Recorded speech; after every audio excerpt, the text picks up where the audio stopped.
ಪಕ್ಷ ಸಿದ್ದರಾಮಯ್ಯರನ್ನ ರಾಜೀನಾಮೆ ಕೇಳಿಲ್ಲ. ಸಿಎಂ ರಾಜೀನಾಮೆ ಕೇವಲ ಊಹಾಪೋಹ ಅಷ್ಟೇ, ಅದೊಂದು ವದಂತಿ. ಸಿದ್ದರಾಮಯ್ಯ ಡಿಕೆಶಿ ಜೋಡೆತ್ತಿನಂತೆ ಸರ್ಕಾರವನ್ನ ನಡೆಸುತ್ತಾರೆ. ವಿರೋಧ ಪಕ್ಷದವರು ಕಿತಾಪತಿ ಮಾಡಿಕೊಂಡೇ ನಿಂತಿದ್ದಾರೆ. ಸಿಎಂ ಸಿದ್ದರಾಮಯ್ಯ ಹಾಗೂ ಅವರ ಪತ್ನಿ ಇಡೀ ಮೂಡ ಹಗರಣಕ್ಕೆ ಸಂಬಂಧಪಟ್ಟಂತೆ ಯಾವುದೇ ತಪ್ಪನ್ನ ಮಾಡಿಲ್ಲ ಅಂತ ಸಚಿವ ಚಲುವರಾಯಸ್ವಾಮಿ ಅವರು ಕ್ಲೀನ್ ಚಿಟ್ ಕೊಡೋದಕ್ಕೆ ನೋಡ್ತಾ ಇದ್ದಾರೆ ಅವರ ಸ್ಟೇಟ್ಮೆಂಟ್ನ ಮೂಲಕ. ಆ ಸ್ಟೇಟ್ಮೆಂಟ್ ಅನ್ನು ನೀವು ಗಮನಿಸ್ತಾ ಇದ್ದೀರಾ. ಮತ್ತು ಕಾಂಗ್ರೆಸ್ನಲ್ಲಿ ಆಗ್ತಾ ಇರುವಂತಹ ಕ್ಷಿಪ್ರ ರಾಜಕೀಯ ಚಟುವಟಿಕೆಗೂ ಉತ್ತರವನ್ನ ಕೊಟ್ಟಿದ್ದಾರೆ ಕ್ಯಾಮ್ರಾ ಮುಂದೆ.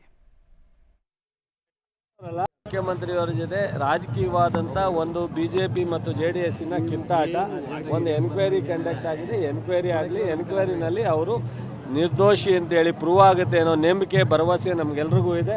ಅದರಿಂದ ಯಾವುದೇ ಥರದಿಲ್ಲ. ಸಿದ್ದರಾಮಯ್ಯನವರು DK ಶಿವಕುಮಾರ್ ಜೋಡೆತ್ತಂತಾರ ಈ ಸರ್ಕಾರವನ್ನ ಮುಂದುವರಿಸ್ತಾರೆ. ಅದು ನಮ್ಮ ನೋಡಾರ ಬಿಟ್ಬಿಡಿ. ಈಗ GT ದೇವೇಗೌಡರು ಹೇಳೋರಲ್ಲ, GT ದೇವೇಗೌಡರು ಹೇಳಿರೋದೇ ಸಾಕಲ್ವಾ? ಕುಮಾರಸ್ವಾಮಿ ಅವ್ರಿಗೆ ಆಗಲಿ, ಅಶೋಕ್ ಆಗಲಿ, ವಿಜೇಂದ್ರಂಗೆ ಆಗಲಿ, GT ದೇವೇಗೌಡರು, ಇನ್ನು ಯತ್ನಾಳು, ಈ ಥರದವ್ರು ಅನೇಕರು ಹೇಳಿದ್ದಾರೆ.